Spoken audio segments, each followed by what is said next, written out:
Welcome to another episode of Brain Buzz, where we delve into the fascinating world of neurosciences and brain health. I'm your host, Dr. Kimon Bekelis. And I'm your co-host, Jason Wallen. So, today we thought we will compile a few subjects that you guys have brought to our attention. I guess what's more interesting and fascinating on your end is probably the relationship of these everyday ideas and experiences to the brain and the neurosciences in general. Right, Jay? Yeah, so we have a little segment called Wait, That's Neuro, for people that may not know that these things are connected to neuro. Excellent. So do you want to... Sure. The first thing is deja vu. Yeah, so that's interesting, and maybe we've mentioned it in different podcasts. But you know what? A lot of us, I think, all of us have experienced deja vu, and it's a really weird feeling. It makes you feel that you're in the same place, or you've had that experience before. Well, dreamlike. It's almost like a dreamlike state. Right, and it's nothing less other than, the brain having triggering an experience and reliving an experience that has happened before. And think of the brain as a computer, we build synapses or connections as we live our life and have memories and experiences, and those create who we are at the end of the day. And if something happens that triggers that memory of an experience, then our brain pretty much relives it. It plays it again. That connection, that synapse gets activated, and it's that center for deja vu has been localized in the temporal lobe, the part of the brain that's on the side just above your ears, and folks have, and it's of course memory related. It's a recall experience, and of course people have attached metaphysic properties to deja vu. In terms of, it's a warning, or there's some sort of message. Or I've been here and done that before kind of thing. Right. It's really not the case. It's just as the brain is processing information, sometimes it'll fire a memory that just because it's close to what you're experiencing or doing at that time, it's firing that circuit. And to some extent, it's a bit of a misfire, and you have that experience, but that's all it is. Kind of demystifying the whole thing. Yeah. That's what it is. I mean, some people would probably just think that it's they're reliving something and doing it right this time or something like that. Not the case. Unfortunately. No. Our next topic is why music gives you chills. That's a straightforward. Not. We're looking at these earlier, and I was telling you not every song gives me chills. Maybe it does for the wrong reasons, but it's experiential again, and it has to do with emotion, right? And a lot of our sensory input is closely tied to emotion. A lot of how we process vision or how we process sound and smell. It is a lot of the pathways that have to do with interpreting those sensory inputs are close or involve other pathways that are important in emotional responses. And before even those inputs make it to the cortex and you have an informed, awake, processed response, you hit the centers of emotion. So you have kind of what we call a visceral response, and you have an emotional response which is almost immediate. It doesn't take time for it to go to the cortex, think, and your thought will produce an emotional response. It's immediate, right? And that's if a song, for whatever reason, brings up emotions, or in this case, the chills is probably excitement or whatever other emotion gets induced. It has to do with the fact that sensory inputs have a very close relationship to emotion. And evolutionary, you can see that because these pathways were established, of course, over time, over generations, and emotion is very, very closely tied to, of course, sensory, visual, and olfactory smell. Do you think it's inputs. more prominent in a song that is tied to like an event or a movie that elicits certain emotions? It could be an event. It could be a movie. It could be a period of your life that you're listened to. It could be a million different things. Whatever is important to you. If it's important to you, it's important to your brain. It's the same thing. Gotcha. All right. This is an interesting one. What happens in near-death experiences? I guess what folks probably meant, trying to interpret the question, but what they probably meant is in folks that almost died, or maybe had a cardiac arrest and they were brought back to life. Some people describe absolutely nothing. They just feel like they went to sleep and then they woke up. Some other people will tell you about flashing lights, The white light, all that stuff. And it's a varied response, and it has really to do with what part of the brain gets activated during that process. If your visual cortex is not activated, if there's not enough blood flowing into the visual cortex, then you're not going to see any lights. But if in the process of that experience there's more blood into the visual cortex, you can the brain can interpret lights or other stuff that's not there as it's processing information. Like we said, the brain is a beautiful computer, and that's exactly what you're seeing there. It does not necessarily mean that there's metaphysical properties. It's just the brain's interpretation of the flow of blood. Well, speaking of, the neurology of laughter, kind of the opposite. Exactly the opposite. And laughter is great. Laugh as much as you can, as frequently as you can. Makes other people laugh, and really it's this positive reinforcement network. Again, it has to do with our emotional centers in the brain, and often it's related to visual, auditory, or olfactory smell stimuli, and that can be spontaneous and immediate, or of course, laughter can come from more cortical responses, more thought out processes. But really, laughter is good. And it's exactly the opposite. You can laugh all the time. It's gonna be a positive influence on your brain, not a negative influence like stress is. Oh, that's good to hear. This is a fun one. Why you can't tickle yourself? That's an interesting one. So yeah, you liked this one when we were going over. Yeah. So you can't tickle yourself because you know you're doing it, right? So your brain interprets the input and to some extent bluntens the input when it knows it's happening, right? So if it's coming from you, your cerebellum, not the cortex, not the top part of the brain, but the bottom part of the brain, the cerebellum, where you have a lot of the functions that are learned.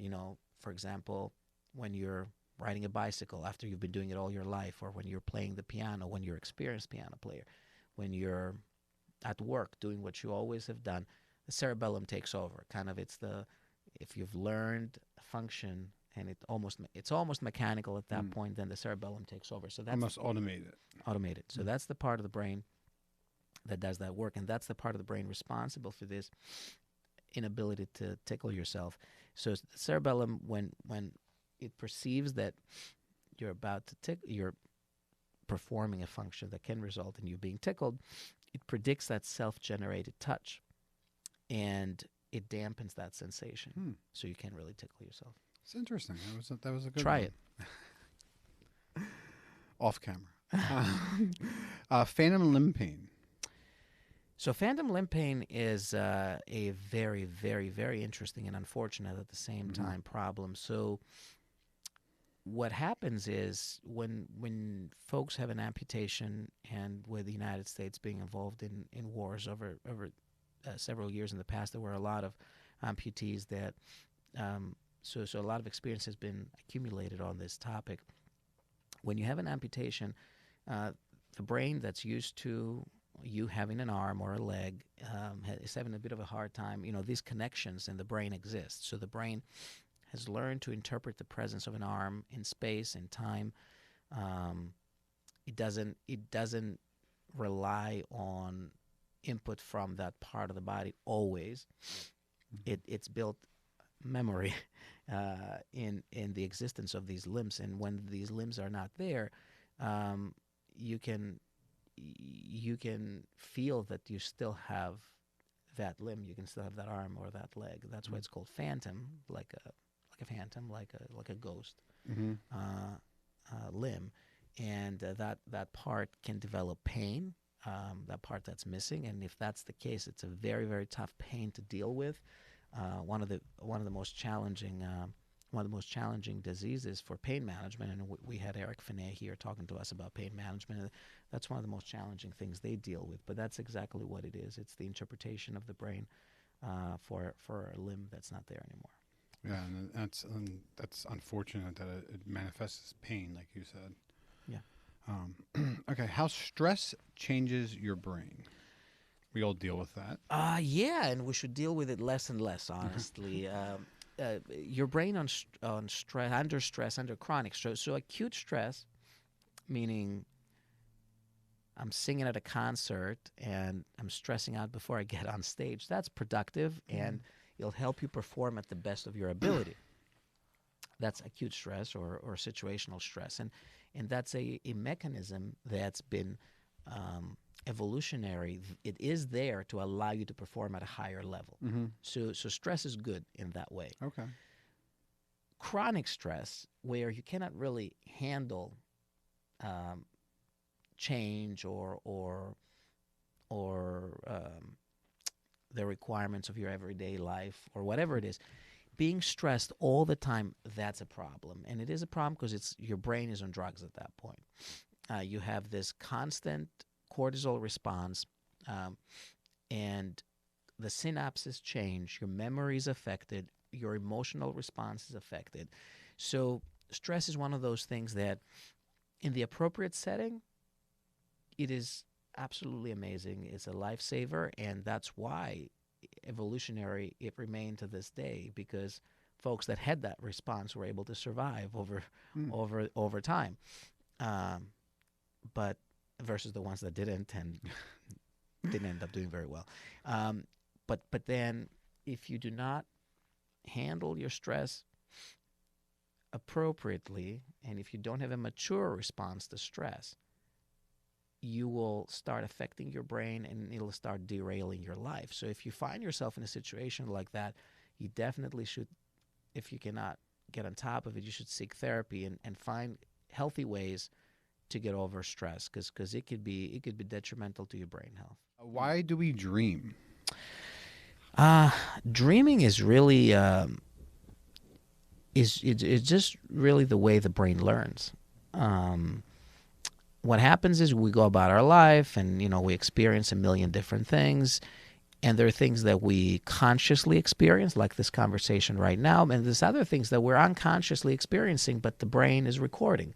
For example, right now I'm looking at you, Jason, and, I'm talking to you, but I'm not really paying attention to the fact that you're wearing a black shirt. But my brain is seeing that and is registering Jason is wearing a black shirt. Tonight, when I'm going to go to sleep, and I'm going to go into what's called REM sleep, or rapid eye movement sleep, which is a part of our sleep pattern where the cortex, or the conscious part of the brain, is on and activated. We're not awake, but the cortex is working. During that time, we process all the information that the brain acquired during the day. So my brain says, Jason said something very interesting. That is great for us to learn. It associates it with other memories, builds synapses and connections at the appropriate area so that it's activated when it makes sense. And at the same time, it also says, well, Jason's shirt was black. Not useful information. Goodbye. So it discards that information. All that happens at the same time during your REM sleep. And you have, maybe 3 or 4 periods of REM sleep throughout the night, and then you have non-REM sleep, where other processes are happening, but the cortex is shut off for those processes. So does that mean that you're dreaming of me during this time, or Always. not necessarily? Always. But really, you're dreaming during the REM part of your but sleep. I'm saying the information that you're dumping out, does that show up in the dream in some way, shape, or form? Yes. Not only the Not information you're necessarily? dumping Okay. out. It might be the information that you're dumping out. Most of the times it's the information that you're retaining. And what happens is because you're retaining that information and because you're building these new synapses tangentially to other older experiences, because that's how you're going to remember. You're going to group it with similar things. Mm-hmm. Those other experiences might be activated because you have electrical current flying through those neurons. And as those are activated and your cortex is awake, you might start seeing the things that are fed with electricity at the time, of course, because it's a computer that's trying to learn new things. Mm-hmm. So it activates those networks, and you're seeing things that don't make any sense, but they do make sense if you could really identify what you're learning at that time, what experiences you're learning, or what you're missing. You know, if you're away from your wife on a trip, and you know all of a sudden you start missing your wife, you might see a dream about her. It's because you were thinking during the day, "Oh my God, I miss her," and that experience, that emotion, that feeling, then generates as your brain is processing that. It generates a feeling. So, and I think I've said it before, for people that are studying for tests, sleep is extremely important because that's when you're going to consolidate and learn information, and you're not going to lose it. If you are not sleeping well, you're probably not going to have a good performance or a good retention of information. People are cramming before tests, they're not sleeping well. Yeah. Extremely ineffective. No matter, even if they feel like it is effective, maybe the day after the test, all the information is gone. And the point of learning is not really to take a test. The point of learning is to retain the information as long as you can and make it as useful as you can in your life. And so that's where sleeping is very, very important. I remember when I was taking exams, I had a rule that it didn't matter, it didn't matter how much I had studied. I needed to be done at 8 p.m. every night. And I was. A second later, it wasn't working. So, I trained my body and my brain and my cadence and my performance to study everything I needed to study by that time. And I would always sleep very, very well. And that had a substantial influence and impact on my performance and my knowledge later on. So that would be my recommendation to people. So this was a little bit too long-winded. No, I think that was some great advice and very interesting.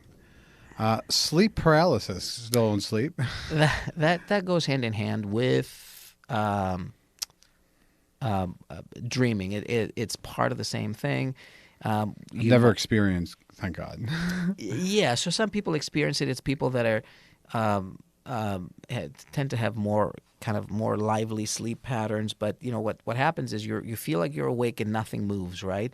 Again, it's a REM sleep response where the cortex is awake, but the rest of the body is really not functioning. It typically happens just before you go to sleep, or just before you wake up. It's a phenomenon that happens. It's benign. It doesn't mean again, nothing metaphysical about it. It's just part of the brain function, and embrace it and move on. Nothing to do about it. Well, hopefully I don't have to worry about it. Why you can't remember being a baby? A couple of reasons. Most important one of which is the fact that our brain is not fully developed yet, so our memory retention and memory building is not as robust as it is later. Also, a lot of the memory retention and memory build has to do with its association with language, and language is not developed in babies, so therefore you cannot store the information appropriately. And also, any memories you store that early on have to be replaced by other more robust, more important memories for your survival. And so there's always a competition for space in anything in life, including your brain. And so as you get older, more important memories, more important to your survival, get stored. I think we have time for one more, and this is a big one. The brain on social media. The brain on social media. which we hear a lot of different things about, and Yeah. especially with all the apps there is, because social media is kind of a wide range thing now, right? You think Facebook is usually what people have thought of, but now there's Facebook is just for you, buddy, because you and I are ancient. But exactly that's what I'm saying. So now there's Instagram, there's even YouTube you can go on, and they have content for you. those are all old. You should be talking about TikTok and. Well, I was getting there. So actually, it's very interesting the way you spoke about it, because you described the evolution of social media. It started as long content, initially actually not video related. It was reading about stuff, right? Pictures and reading and things like that. And then social media is becoming less and less in terms of time exposure per post, more impactful per post, and also kind of more immediate. So Facebook, you had to read, you had to connect, you had to look at images, whatever. It involved. It was MySpace first, by the way. Right. Going showing our real age. But that involved a lot of work on your end and a lot of dedication. So then you had less and less. Instagram was probably one of the first platforms that introduced just images, so more immediate. Without many words, just more immediate interaction and stimulus. And then it became videos. Instagram turned into videos and reels, and then YouTube had kind of adopted that. It had long form videos, then the videos became shorter for reels, and then eventually you ended up with TikTok, which is an extremely powerful platform because it content became a lot more snappy, fast, and of course there's components in the algorithm of how you see what your There's a interests downside to that, right? The shortness of everything. No question, and of course now they're introducing again longer form videos for special interests and things like that. But what happens is the reason they became more successful, the shorter the videos became, is because they really tapped into neuro biology, and so they really. Their success was the result of the fact that our brain loves dopamine. It a drug. It has to do with the science of addiction, exactly, and really what it did was it made people less attentive, less present, less satisfied, always looking for a fix, more dopamine, short bursts of dopamine, made them more emotionally numb and less able to interact as human beings. You see people of any age, frankly. I don't want to pick on Gen Z or Gen Alpha, but you see any age really. If you expose people on drugs, which is what it is, you will you will have the same effect, which is they're not present. You and I may be sitting together, I might be on my phone and just scrolling through stuff, and you're telling me something, and I'm act like I'm listening, but am I? Not really. And really, I saw something interesting. I read something interesting recently, where if I ask you, if you're scrolling and doom scrolling, and I ask you what was the reel you saw 3 reels ago, or video you saw three videos ago, you do not remember what it was, because it's not about what you saw, but it's about the fix. It's about getting dopamine in your system, and I can tell you, if you have social media, and I mean there's a lot of utilities and usefulness to social media, as I'm sure most people are going to be seeing us on some form of social media right now. And there is utility for knowledge, and what they call micro knowledge, where you expose yourself to short bursts of knowledge. But again, there needs to be meaningful understanding, and there needs to be intentionality in that, meaning you do it intentionally and you stop and think. But the equivalent of doom scrolling and not paying attention, I'll tell you, it's one of the most liberating things if you have social media to take a step back and shut down a couple of accounts. It really. I've been doing it recently. I mean, I with what we do and overall, you have to stay connected somehow to, right, like you said, get more knowledge with things, or like LinkedIn is a more professional one to see. in the field, what's new and what's going on, But and even- what people are doing. But even LinkedIn is moving to Videos. videos. Yeah. So, yeah, I mean, listen, if you're running a business as a social media platform, you got to go with what's working. But at the same time, it can be an impediment to some people and to some 100%. personalities. Oh, yeah. And your relationships suffer, and you'll be a lot more meaningful, a lot more present, and a lot more important to the people around you. Because, if you guys take a pause, especially those that are into social media a lot, but if you take a pause and think, when was your last meaningful conversation, especially if you're always on your phone, it'll be tough. You're not going to be able to find much, and that affects your memory. It affects everything. It affects your whole Mood, life. yeah. Your mood, absolutely. And mood is a whole different story. Like, keeping up with the Jonases and looking into social media stuff, and that's a problem in and of itself, which I don't really, think is that important. And more important, is to be able to be present in life. Yeah. People around you need you, and don't get sucked into social media. Don't become a dopamine junkie. That's right. For short form. I equate it to when you go to a concert and you see, you can either be there and enjoy the moment, enjoy the show, or people are looking through their phone because they're recording it. And I'm like, well, then why did you come to the concert? Exactly. And I'm saying all this, and probably this last thing I said will show up in a reel in YouTube, and I fully recognize that. Yeah. But if that triggers you to get off social media, that's okay. You don't have to see us. Yeah, That's absolutely fine. That's okay. We'll take the hit. Well, thank you for taking the time. I think we learned a lot this one. Hopefully a little bit more long format, and people can learn some stuff. Super. Thank you, Jason. Thank you guys for watching. We'll catch you again in another video, and don't forget to like and subscribe. I'll see you soon. Thank you. Bye.